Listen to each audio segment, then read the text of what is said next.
terjuna. Saya akan menceritakan tentang hikayat asal mula karung campang. Pada zaman dahulu, sebelum agama Islam masuk ke Pulau Belitung, di kampung Nyurok hiduplah sepasang suami istri yang baru menikah. Pekerjaan mereka hanyalah menanam ubi-ubian. Selain itu, sang suami juga sering pergi hutan untuk pergi berburu. Pada suatu pagi, sang suami meminta izin kepada istrinya untuk berangkat menuju hutan. Hari ini abang ingin pergi berburu karena persediaan makan kita sudah hampir habis. Ya Bang, hari jarang begini memang cocok untuk pergi berburu. Sang suami berpamitan kepada istrinya lalu berangkat menuju hutan. Di perjalanan tiba-tiba sang suami bertemu sekelompok lanun. Teman-teman, tahu tidak apa itu lanun? Lanun adalah sebutan pajak laut pada zaman dahulu. Saat melihat lanun, sang suami langsung bersembunyi di balik pohon. Astaga, lanun, aku tidak boleh tertangkap oleh langganan itu. Gumamnya pada diri sendiri. Dalam keadaan terdesak, sang suami berpikir keras agar tidak tertangkap oleh lanun. Di hadapannya nampak batu yang sangat besar. Ia ingin melempar dan mengalihkan perhatian lanun. Siapa di sana? Mungkin manusia. Cepat, kejar! Lanun menuju sumber suara. Sang suami selamat dari kejaran lanun. Pada suatu hari, saat sang istri hendak memasak, rupanya persediaan kayu bakar mereka sudah hampir habis. Sang istri meminta izin kepada suaminya untuk berangkat menuju hutan. Tetapi sang suami tidak mengizinkan karena tidak ingin terjadi hal yang tak diinginkan. Untuk mengatasi rasa khawatirnya, sang suami ikut menemani istrinya mencari kayu bakar. Setelah kayu bakar terkumpul, mereka menuju pulang. Di perjalanan, mereka bertemu lanun yang serupa. Langkah mereka terhenti. Sang suami mengajak istrinya bersembunyi di balik pohon tumbang. Karena panik dan takut, sang istri bersuara agak keras sampai terdengar oleh lanun. Siapa di sana? Sang suami istri itu berlari menuju Sungai Lenggang. Mereka melewati gunung-gunung dan padang-padang. Setelah sampai di Sungai Lenggang, sang istri kelelahan dan meminta air kepada suaminya. Karena kelelahan, mereka tertidur dengan posisi kepala bertemu kepala, layaknya seperti huruf X. Tiba-tiba datang seekor limpai yang mencium kepala mereka. Sampai bulu hidung limpai masuk ke hidung sang suami, hingga membuat sang suami bersin. Hasim! Hasim!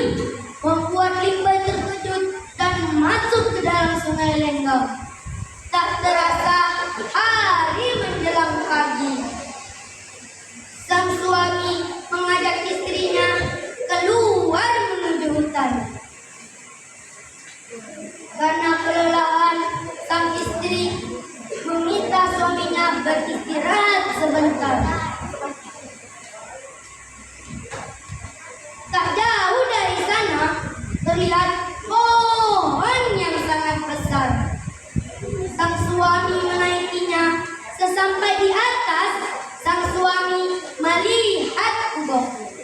Teman-teman, teman-teman tahu tidak apa itu kubok?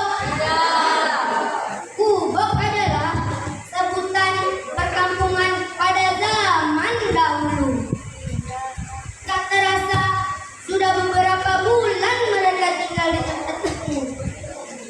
Kabar gembira menghampiri mereka. Sang istri hamil. Sang suami gembira bukan kepalang. Begitu juga dengan istrinya. Walaupun sempat khawatir bagaimana cara melahirkan nantinya. Sang istri menceritakan keluh kesahnya kepada sang nenek. Sang nenek mendengarkan dan menjelaskan bahwa ia adalah seorang dukun beranak yang membantu persalinan. Sang istri tenang dan gembira.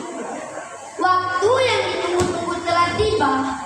Pada suatu hari yang penuh, lahirlah seorang bayi laki-laki yang hebat. Tamuli demikian namanya.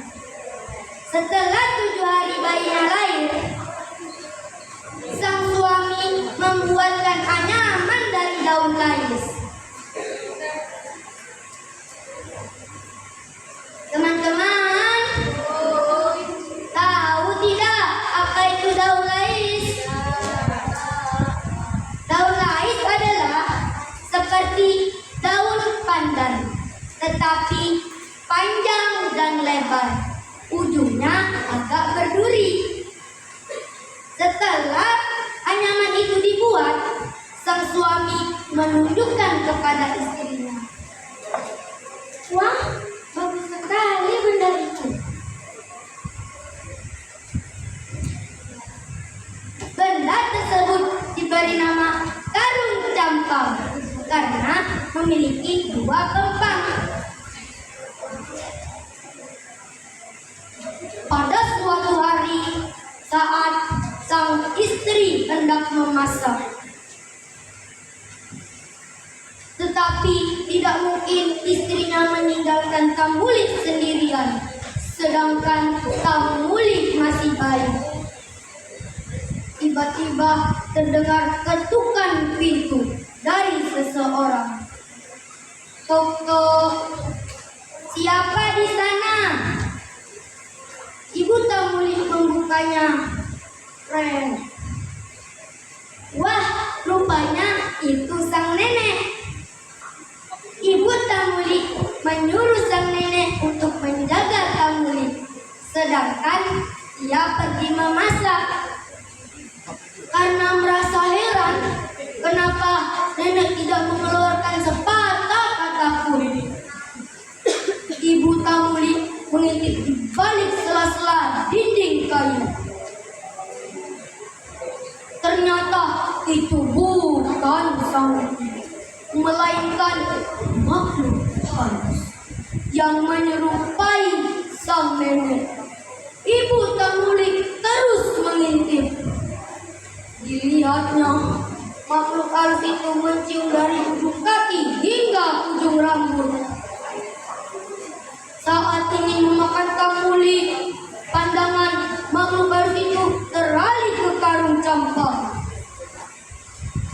Karung campang dibuka dan dicolok ke jari telunjuk dan jari tengahnya. Namun tidak ada yang pas. Ia juga mencocoki ke mata, namun tidak ada yang pas.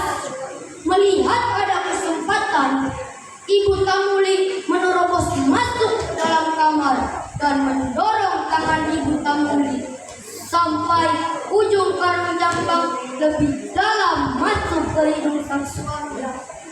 Teman-teman, beri tepuk tangan untuk Ibu Tamuli.